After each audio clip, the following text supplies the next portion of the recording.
Ассалаумағалейкум қазақ елі.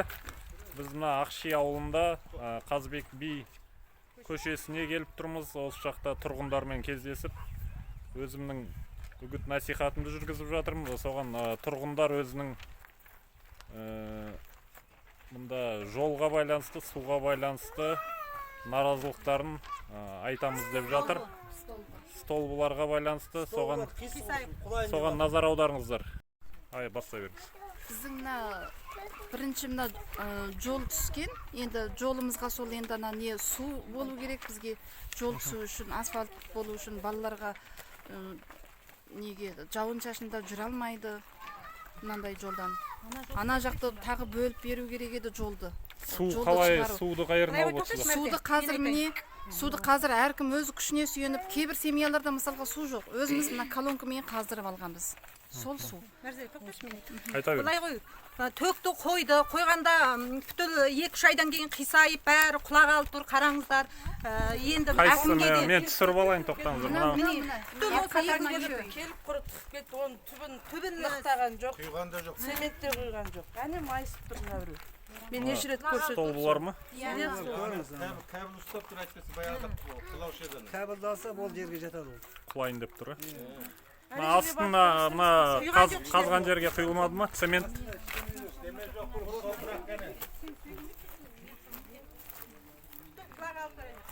Столбылар шынымен де қисайып кетіпті. Қай жерден? Мына.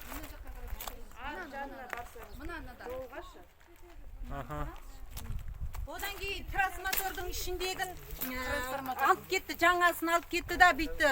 Лабораториядан өткізіп келеміз деді. Міне 3 жыл болды. Көне бір өзі сақ қойды да, төктің несі бауыржандар кейіп алып кетті. Ол кезде көршілерді де шақырдым, әзірананың ішінде көне өсіп тұр. Жаңасын алып кетті, 3 жыл болды. Қазір енді электр қуаты жағдайы қалай сіздерде? Боран болса жоқ болады, өшіп қалады, жаңбыр боран. Бұлай енді бар ғой бірақ. Бар.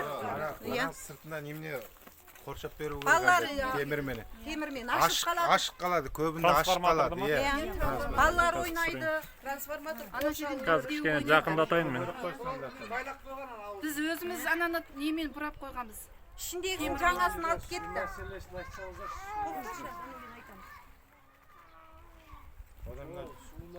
Жолда, негізі жолда стандарт емес мына жол. Көрдіңіз бі, алдына, астына сынекісі төкті да, үстіне әке баласы төгіпсі. Негіз баласы астына төгіп, сынекісі үстіне төгу керек. Соның бәрін қатыс деді. Батып қалғанын амалсыздан төкті мұнан. Баласын әйтпесе сынекіспен ғана құтылмақшы еді осы жерде. Неге әкімшілікке бардыңыздар ма? Айттық қой, өздері де келіп көрді сол кезде. Деген болды ғой, сол кісі бұған кезде. Кім деген? Нұржан Құдай. Мына жерге Райымбек ауданына кетті ғой, кісі әкім болып. Сол кісінің кезінде осы светпен жүгіріп жүріп, осы свет түсірттік. Осы әйелді. Ол кісі ауданның әкімі ме еді ол кезде? Орынбасары. Аудан. Сол кісі қабылдайды бірінші. Бірінші төте өз әкімнің өзі қабылдамайды бізді мысалға. Ол үшін алдын ала жазылып қою керек екен бір ай. Ауданның әкімі. Иә, сол үшін біз алдыменен орынбасарына ғана арыз жазып, одан кейін барып қабылдандық. Су мәселесі, су жоқ бәрі. Ауыз су тартып беру керек. Соның жолды жасап беру керек. Одан кейін балаларға мектепке баратын. Бұл қанша болды мына жердің бөлінгеніне, мына жеке тұрғын үй? 10 жыл болды. 10 жыл болды. Мен тұрғалы 10 жыл болды. 2008 жылы бөлінген. Ол кезде бұл жерде ешкімде жоқ болатын, бір айдалада полия болған. Полияға кеп нөлден бастап, міне сібесіз біз деген 5-6 жыл қараңғы жерде отырдық. 5-6 жыл қиыншылық. Міне 21-ші ғасырдың өзінде. Мына жер дегеннің ол вақытта Интернет мәселесі қалай, интернет? Ұстамаймыз. Балалар деген міне сабақты қалай оқып жүрсіздер? Онлайн сабақ оқыған кезде бір бала оқи алса, бір бала оқи алмайды. Біреу ғана ұстаса, біреу ұстамайды мысалға. Телефон, екі бірдей телефон ұстамайды, таппайды. Тізімдеп кеткен, сол әлі жоқ. Су жоқ, бәрі самотокпен шығарып отыр, бір күні не болатын білмейміз. Халықтар өз күшіне сүйеніп әйтеу. Жол жоқ, машина батқан кездерде талай өзіміз жасадық қой осыны. Оқушылардың жүретін жолын әзір барып көрсеңіз болады, батпақ болып жатыр. Шынын айтқанда бар ғой, аға, мен сізге айтамын, осылай сайламда ғана осылай келеді осы сияқтылар. Кеше ғана келіп кетті ғой. Болмаса Сабыржанды бұл әкім көрмеген. танымаймыз да, Танымаймыз. көрмейміз да, қайда ол кім. Кеше келіп үгіт насихат Иә. Насихат берді. Бол, сол. Жағдайында келіп сұрамайды. Ол кісіге енді айттыңыздар ма енді мына? Айттық кеше. Не деп жатыр енді? Осы өкімет білмейміз қайда жүргенін. Бәрін тындырамын деп той енді. Осы дейін біз батпақ болып жатқанда оқушылар мектепке барса аяқтарын батпақ деп ұрсып кіргізбей не қылады. Әзір барып көрсеңіз де болады, ана жер суретке тартып оқушылар жүретін жолымызды. Ауыл ақсақалына да бардық, әкімге де бардық, қаншама бардық біз. Ол кісілерге, әкімдерге айтсаң бүйтеді. Бұл кезінде жаңағы елдер өздері алған, өзіміз жүргіземіз, өзіміз тартқызамыз деп сөйткен деп өзімізге бүйтіп жала қоя береді. Жауып қоя Болмайды береді. ғой, осы жерде Енді ол кезде ол кісілер абалды. Енді біз ол кісілерден сатып алдық қой.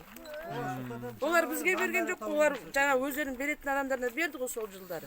Бұл жерлерді сіздер кезекке тұрып алдыңыздар ма? Жоқ, сатып алдыңыздар ма? Сатып алдыңыздар. Өз күшімізге сүйеніп сатып 10 жыл бұрын, иә? негізі әкімшілікте кезінде кезекке бөлген жер ғой бұл бәрі. Мынау ма? Бөліп берген мына жер. жерде Ақшасын қай жерге? Бюджетке төледіңіздер ме? Кімге төледіңіз? Жекеден Жоқ, алып, Жекеден алдыңыз. бөлінген Жекенің адамға ғой, бөлінген. мысалға бір Ақшидің бюджеттен халқына бөлінген жер ғой. жерге халыққа бөлінген жерден сол халықтың қолынан біз өзіміз жеке сатып алдық. Сатып алдыңыз. Егіс қазайын ғой. А, Сонда біз мына жерде бірталай қиыншылығын Осындай көріп шағымызды отырмыз. Білмейміз ғой басында. Қаншама бардық әкім алдына, әкім өзімізге сөйлейді, жауап береді, болады дейді. Міне кеше ғана келді ғой, әйтпесе ауылдың не болып жатқанын да білмейді осы көшеге. Не орынбасар әкім, не әкімшіліктен біреуі келмейді. Әне көшеге ана немене үйдің несін жазғанға басында біреуге, ортасына біреуге, екі-үшеуіне ғана тастап Біз деген мына көне тұрғын көшенің тақтайшалары ма? Иә. Қазбек би деген. үш-ақ адам Міне біз деген көне бұрыннан мына жерде деген тұрғал деген 10 жылдан асып кетті. Біздің мына есігімізге әлі де жоқ. Бізден кейінгі келгендерге алдына берілді. екі үйге берген, ортасына маған ғана біреуге беріпті, сон мына жақта жоқ. Мысалы міне өзіміз жазып аламыз. Мына өзіміз жасадық міне. Жасап Мынандай өзіміз, қылып жасап өзіміз нөмірімізді жазып қоямыз дейді. Үйдің несі де жоқ қой, әдірс. Қайсы көше екенін. Светтің қағазын әкеп не қылғанда оларда қиналмас үшін біз анандай сыртына өзіміз жазып қойғанбыз. Әйтпесе табылмайды ғой енді шынымен де. Әкім әпше келмейді, халық та танымайды, кеше ғана келіп отыр. Ойбай, мына жерге қалай келеді? Машиналар деген топырақ болады ғой ол келгенде. Іші чаң-чаң Бірінші халықтың не болып жатқанын білу керек қой. Жолда стандарт емес. Ананың ішіндегі Жылағаннан кейін бізге свет алып кетті. Көне біреуін сақ қойды анадан 3 жыл болды алып кеткеніне. Лабораториядан өткіземіз деп. Біз деген 2012-ден бастап деген әкімшіліктің табалдырығын Әбден таниды. тоздырдық. Есікке де бардық. Ауданның Ең соңында қалаға, облысқа барамыз дегенде барып осының бәрін әрең жасап берді ғой. Арыз шағымызды айтып жазып. жоқ, Ақшидың әкімі жасаған жоқ негізінде бұны. Ауданның әкімі келіп өзі келіп осы жерге көріп халықтың жағдайын. Сонан кейін түсінгеннен кейін барып осы столбыларды свет тартып берді. Біз деген Біз барғанда шақырдық. Кім? Орынбасар ма? Аудан әкімі. Ол кезде кім? Бинали Исқақұлы болды ма? Иә, Аудан әкімі. халқың мына жерде отыр, не қылып жүрсің деп, демалыстамын деп, содан кейін жарты сағаттың ішінде кеп болды деп, содан кейін біз отырдық.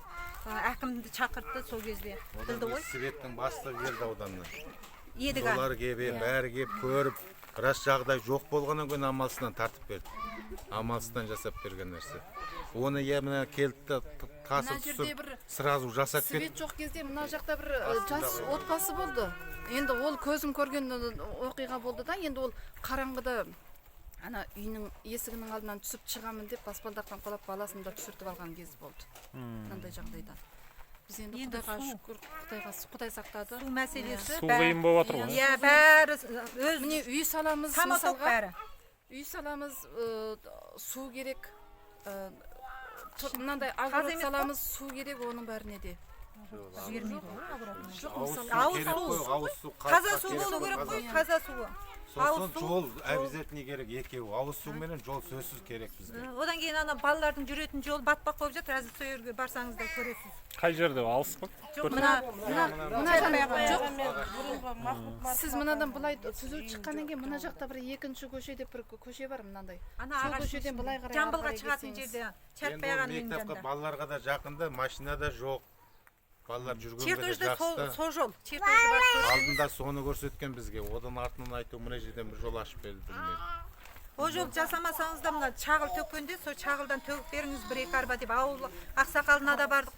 Түтіл бәріміз жиналып. Тұрғанбек ағаға. Жарайды сөйлесем деген, одан кейін жоқ болды. Мен тура менин тушума анандай не төгүп кетти, анандай тас ичинде топурагы жок дейми? Кайсы сол? Ана үйүлүп турганбы ну? Мына ит жатпын. Астында бостун толкусагында Синеркис кой мынандай Сондай төгүп төгүп ол келді бірақ машина өздерінің камаздары кетті жүрмей бірақ машина жүрмей башы боксап амал жоқ осы жерде Жок, Сонан тура бери осына менин тушума тыгылып калды. Мен видеога түшүрүп едим, өчүп калды сол видеосу. Таптайтында Кыз. Мына не столбы жайлы окуйганы айтып Төкті түшүндүрүңүз. тартып болғаннан кейін Аха.